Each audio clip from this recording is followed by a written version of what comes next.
అందరికీ నమస్తే అండి. నిన్న మొన్నటి వరకు కొమ్మినేని శ్రీనివాస్కి బెయిల్ రాలేదు. బెయిల్ రానంత వరకు కూడా కొమ్మినేని శ్రీనివాస్ వృద్ధుడు, 70 ఏళ్ళ వయసున్న వ్యక్తి, సీనియర్ జర్నలిస్టు, అమాయకుడు, సౌమ్యుడు, అతనంత మంచివాడు ఇంకెవడో లేడని చెప్పేసి మాట్లాడిన వీళ్ళు నేను కొమ్మినేని శ్రీనివాస్ బయటికి రాగానే సడన్గా కొమ్మినేని శ్రీనివాస్ అత్యంత బలవంతుడు, ప్రభుత్వం అతని కోసం వేసిన సుప్రీంకోర్టు వరకు వెళ్ళింది వీళ్ళే. కానీ వీళ్ళ ప్రచారం చేసే ఇది మాట.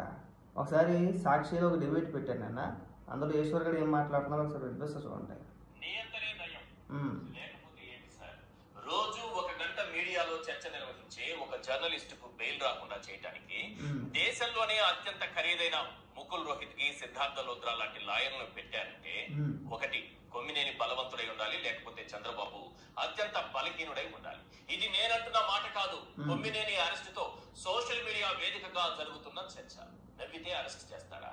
ప్రశ్నిస్తే చేస్తారా? నిలదీస్తే అక్రమ కేసు కాదు. ఏం ప్రశ్నించాడని చెప్పేసి కొమ్మినేని శ్రీనివాసు ఏం ప్రశ్నించాడు అక్కడ? ఈరోజైనా సరే కొమ్మినేని శ్రీనివాసు ఒక ప్రజలకు పనికొచ్చే డిబేట్ ఒక్కటంటే ఒక్కటి చేసాడే, చేయలేదు కదా. ప్రశ్నించేతనికి అంత ఫేము అంత నేము లేదు కదా. నేను కొమ్మినేని శ్రీనివాస్ అంటే సాక్షికే పరిమితం అండి.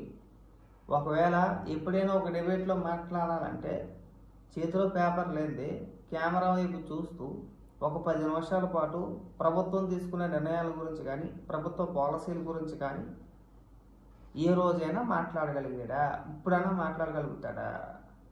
జస్ట్ ఊరికే నోట్లోంచి 4 పదాలు రావాలన్నా సరే ఒక స్లిప్ చేతిలో అక్కడ దాకా ఎందుకండి? ఆ కృష్ణరాజు అన్ని వ్యాఖ్యలు చేశాడు కదా. తర్వాత డిబేట్లో అంటే తర్వాత రోజు డిబేట్లో కొమ్మినేని శ్రీనివాస్ క్షమాపణ చెప్పాడు కదా. ఆ క్షమాపణ చెప్పే స్క్రిప్ట్ కూడా ఒక చిన్న పేపర్లో రాసుకొని వచ్చి చేతిలో పట్టుకొని అందులో ఉన్నట్టుగా చదివేసి చూడు. ఏమి అంత పెద్ద జర్నలిస్ట్ అని చెప్పేసి అని వయసులో పెద్దవాడేమో కానీ అనుభవం ఉంది అంతే. కానీ స్టిల్ ఇవాళకి చెప్పగలుగుతా కొమ్మినేని శ్రీనివాసు చేతిలో పేపర్ లేనిదే మాట్లాడలేడు. డిబేట్లు వేరే. డిబేట్లు అంటే పక్కన ప్యానల్లో కూడా జూమ్ కావచ్చు, ఇంకోటి కావచ్చు ఎదుటి వ్యక్తి ఉంటాడు కాబట్టి ఫ్లోలో మాట్లాడుతూ ఏదో కంటిన్యూ అయిపోతున్నారు. కానీ లేకపోతే ఇండివిజువల్గా ఆ కొమ్మినేని శ్రీనివాస్ పట్టుమని 10 నిమిషాల పాటు చేతిలో పేపర్ లేకుండా మాట్లాడగలట. పట్టుమని 10 నిమిషాలు వద్దు, 2 నిమిషాలు మాట్లాడలేడు. మీరు సీనియర్ జర్నలిస్టు, పెద్ద తోపుతురుం ఖాను ప్రభుత్వాన్ని ప్రశ్నించేసాడు. అచ్చి బాబోయ్, ప్రభుత్వాన్ని కొమ్మినేని శ్రీనివాస్ ప్రశ్నించడమే 300 వస్తాయి వర్షకు 300. సాక్షిలో అప్లోడ్ చేస్తే వీడియో, యూట్యూబ్ ఛానల్లో అప్లోడ్ చేస్తే 300 మంది చూసేస్తారు. కొమ్మినేని శ్రీనివాస్ జరిపోయి ఏ డిబేట్ అయినా చూడండి పట్టుమని 10 నిమిషాలు పోయిన పాపం లేదు. ఇక్కడికి వచ్చి మనం భజన పైగా అనన మాటలు అన్నారని చెప్పేసి ఆపాదించడం ఒకటే. కాస్త ఇది ఉండాలండి. ఇంకా వినిపిస్తా. నిజాన్ని నిర్భయంగా వెల్లడిస్తే జైల్లోకి నెట్టేస్తారా? చేయని వ్యాఖ్యలను కొమ్మినేనికి ఆపాదిస్తూ టీడీపీ చేసిన కుట్రలు అన్ని నీకా. సాక్షి కార్యాలయాలపైన దాడులకు ప్లాన్ తీశారు. ఎల్లో మూకట రంగంలోకి దింపి విధ్వంసం సృష్టించారు. అసలు సిగ్గు శరం అనేది జన్మకు రాదేశ్వర. నిన్న మొన్నటి వరకు సాక్షి యాజమాన్యం ఖండించింది. దానికి ఆ వ్యాఖ్యలకి అంటే కృష్ణరాజు చేసిన వ్యాఖ్యలకి మాకు ఎలాంటి సంబంధం లేదు, మేము తీవ్రంగా ఖండిస్తున్నామనే కదా మాట్లాడారు. ఇవాళ చేయని వ్యాఖ్యలు అనేది మాట్లాడుతున్నారు. బెయిల్ వచ్చిందనా? బెయిల్ మాత్రం ఇచ్చారండి, కేసు కొట్టేలేదుగా.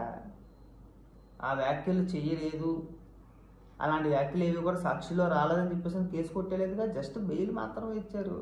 బెయిల్ ఇచ్చినంత మాత్రాన కొమ్మినేని శ్రీనివాస్ సుతపోస అయిపోతాడా? చేయని వ్యాఖ్యల వీళ్ళ చూడండి, మహిళల్ని ఎంత నీచంగా కించపరచాలో అంత నీచంగా కించపరిచి పైగా వాళ్ళు బెయిల్ వస్తే సన్మానాలు సత్కారాలు సుధపోస అని చెప్పేసి మాట్లాడుతున్నారు. పైగా చేయని వ్యాఖ్యలంట. మనం ఏం మాట్లాడడం నిన్న మాట్లాడదాకా ఆ వ్యాఖ్యలు మేము సమర్థించము, ఖండించేస్తున్నాము అని మనం మాట్లాడాం కదా. సరేనా? కొమ్మినేని శ్రీనివాస్ పైన కేసు పెట్టారు. ఎందుకు పెట్టారని అడుగుతున్నారు కదా. అతను మాట్లాడినప్పుడు ఒక పాత్రికేయుడిగా ఉండి నవ్వడం కూడా తప్పే. ఎంకరేజ్ చేసాడు. ఒక ప్రాంత ప్రజల్ని, ఒక ప్రాంతంలో ఉండే మహిళల్ని వేశ్యలు అని సంబోధిస్తుంటే పాత్రికేయుడిగా ఉండి, జర్నలిస్టుగా ఉండి ఆ డిబేట్ నిర్వహించింది కొమ్మినేనే కదా. కంట్రోల్ చేయాల్సిన బాధ్యత ఎవరిదే? అర్థమైనా? ఇప్పుడు ఉదాహరణకి చూడండి, మనం వాట్సాప్ గ్రూపులు ఉంటాయి. అందులో ఏదైనా ఏదైనా ఒక సంఘటన జరిగింది అనుకోండి, ఏదైనా కేసు అయింది అనుకోండి, అందులో అడ్మిన్ కూడా బాధ్యతడే. పోలీసు వారు అప్పుడప్పుడు చెప్తూ ఉంటారు కదా, మీ గ్రూపుల్లో ఎలాంటి సంఘటనలు జరిగినా, ఏదైనా ఇంకోటి కానీ ఏదైనా రెచ్చగొట్టే వ్యాఖ్యలు ఏదైనా జరిగినా సరే గ్రూప్ అడ్మిన్ కూడా బాధ్యత వహిస్తారని చెప్పేసి అని మాట్లాడుతూ ఉంటారు కదా. ఇది కూడా అలాంటిదే. ఆ డిబేట్ నిర్వహించేది ఎవరు? కోమినేని శ్రీనివాస్. ఏం చేయాలి అప్పుడు? కృష్ణరాజు, నువ్వు మాట్లాడే మాటలు తక్కువ, అలా మాట్లాడకూడదు, మహిళలను ఉద్దేశించి నేను దీన్ని ఖండిస్తున్నాను. ముందు మీరు మాట్లాడిన వ్యాఖ్యలు ఏవైతే ఉన్నాయో వాటిని వెనక్కి తీసుకొని మహిళలకు మీరు క్షమాపణ చెప్పండి, ఆ తర్వాత మనం డిబేట్ కంటిన్యూ చేద్దామని చెప్పేసి అని ఆపి ఉంటే బ్రహ్మాండంగా ఉండేది. ఆపలా, నవ్వాడు. నవ్వి దాన్ని కంటిన్యూ చేసాడు. బాగోదేమో అని ఒక మాట అన్నాడు కానీ దాన్ని కంటిన్యూ చేసాడు. కంటిన్యూ చేయకూడదు, సరే తీరితే చేశారు. అది ఎవడో చూడాల.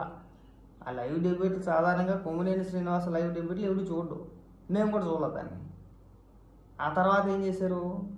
ఇది ఏదైతే వేస్తేలే రాజధాని అని చెప్పేసి అన్నాడో దాన్ని సపరేట్గా ఒక 8 నిమిషాల పాటు కట్ చేసి మళ్ళీ సాక్షి యూట్యూబ్ ఛానల్లో అప్లోడ్ చేశారు. అప్పుడు కదా మేము చూసింది. హెడ్లైన్ తమిళ్ కూడా అదే పెట్టారు. దేవతల రాజధాని కాదు వేస్తేలే రాజధాని అని చెప్పేసి సాక్షి తమిళ పెట్టారు. అలాగా మీరు పెట్టిన తమిళ కూడా అదే కదా.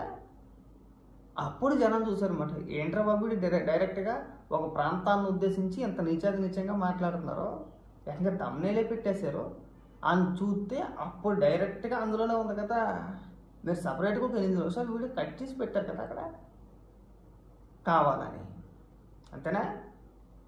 కావాలని ఉద్దేశపూర్వకంగా మనం ఒకటి చేత కొన్ని వ్యాఖ్యలు చేయించి దాన్ని ఖండించుకుంటా మళ్ళీ దాన్ని సపరేట్గా ఒక వీడియోలాగా కట్ చేసి దాన్ని అప్లోడ్ చేశారంటే కావాలని అప్లోడ్ చేసినట్టు కదా. ఏది చెయ్యని వ్యాఖ్యలు మీ ముఖాన్ని తొప్పుకుని అందరూ ఉమ్మేసారు కదా.